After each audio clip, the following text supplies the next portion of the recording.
ظننت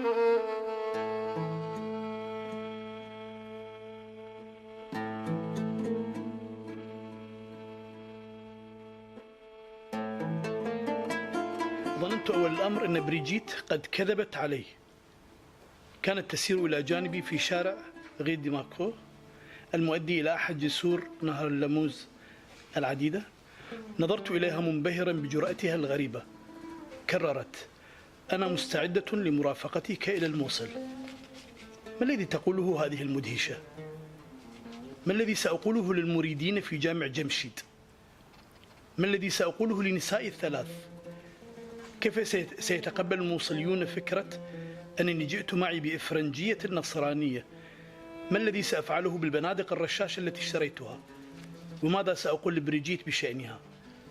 قالت بجرأة مدهشة: لا فرق لدي بين الموصل ولييج، وبين كونك مسلم وأنا كاثوليكية. ما يهمني هو أني أحببتك. أخبرت والدي وأخي بذلك فرفضوا، لكنهم تفهموا دوافعي. J'avais d'abord cru que Brigitte m'avait menti. Elle marchait à côté de moi dans la rue Marcourt, qui menait vers l'un des nombreux ponts enjambant la Meuse. Je la regardais, ébloui par son étrange audace. Elle répétait: « Je suis prête à t'accompagner jusqu'à Mossoul. » Que disait-elle donc? Qu'allais-je dire aux disciples de la mosquée Jemshid? Qu'allais-je dire à mes 3 épouses? Comment les habitants de Mossoul accueilleraient-ils le fait que je sois revenu avec une femme occidentale, avec une chrétienne? Qu'allais-je faire des mitraillettes que j'avais achetées? Et qu'allais-je dire à Brigitte à ce propos? Elle dit avec une incroyable audace: « Pour moi, il n'y a pas de différence entre Mossoul et Liège, entre le fait que tu sois musulman et moi, catholique.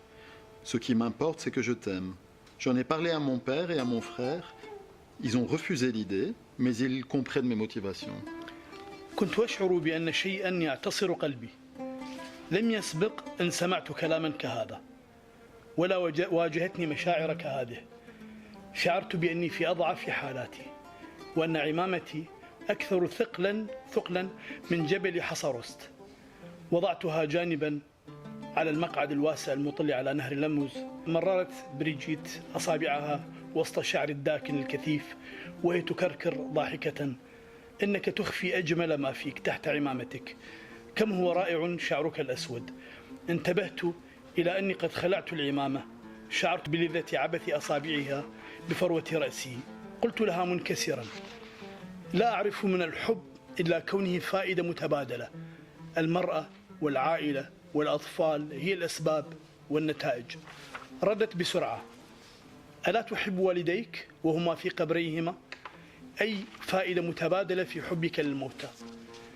ترددت طويلا، لكني قلت منكسرا: لا بد أن أحدثك عن يوسف الرمضاني وفابريقات لييج. لم أعثر على ما يستحق القراءة في الصفحات التالية، فقد كانت كمية الضجر والانزعاج والأسى هائلة. كثير من الكلمات التي لا تدل على معنى محدد سوى أسطر انتهت بها الصفحات البالية لدفتر جدي. Je sentis quelque chose peser sur mon cœur.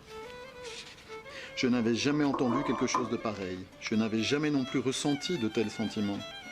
J'avais l'impression d'être en position de faiblesse, que mon turban était devenu plus lourd que le mont Hassarost. Je le posai de côté, sur le large banc qui donnait sur la Meuse. Brigitte passa les mains dans mon épaisse chevelure, sombre, en riant. « Tu caches ce que tu as de plus beau sous ton turban. Comme ils sont beaux, ces cheveux noirs. » Je remarquai que je venais d'enlever mon turban.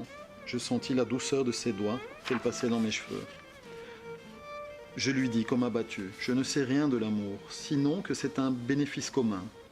La femme, la famille, les enfants sont à la fois les causes et les conséquences. » Elle s'empressa de répondre: « N'aimes-tu pas tes parents qui sont dans leur tombe?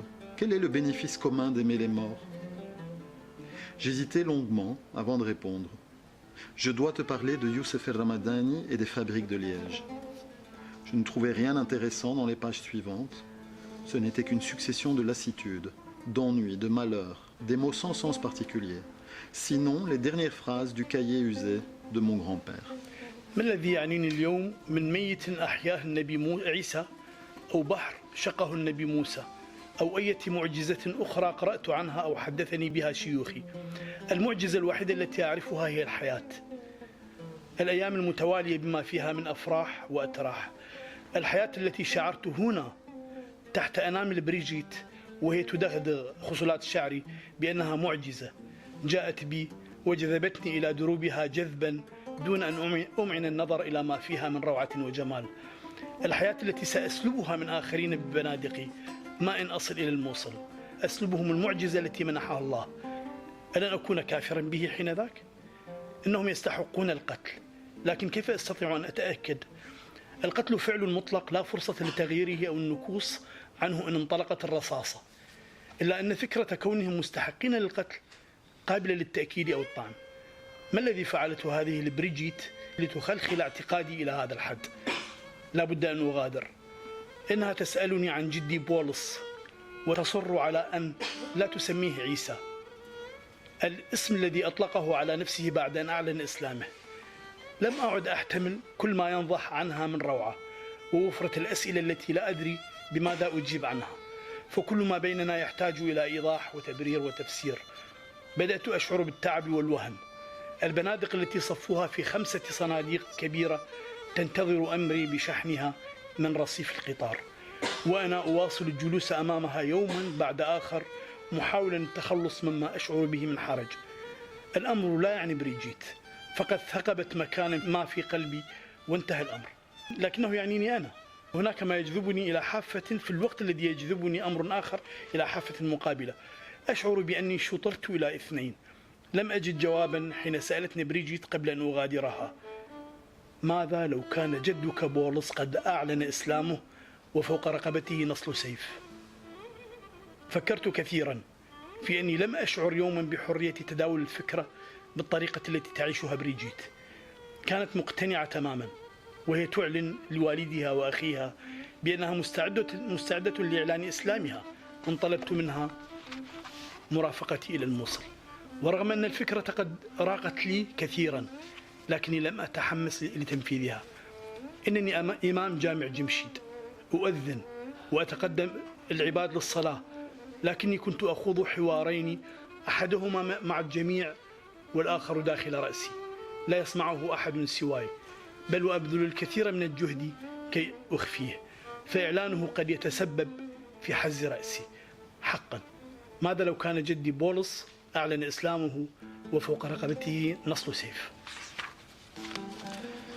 Que m'importe aujourd'hui que Jésus ait ressuscité un mort ou que Moïse ait séparé les eaux de la mer Rouge ou tout autre miracle à propos desquels j'ai lu quelque chose ou dont les vieux m'ont parlé. Le seul miracle que je connais, c'est la vie.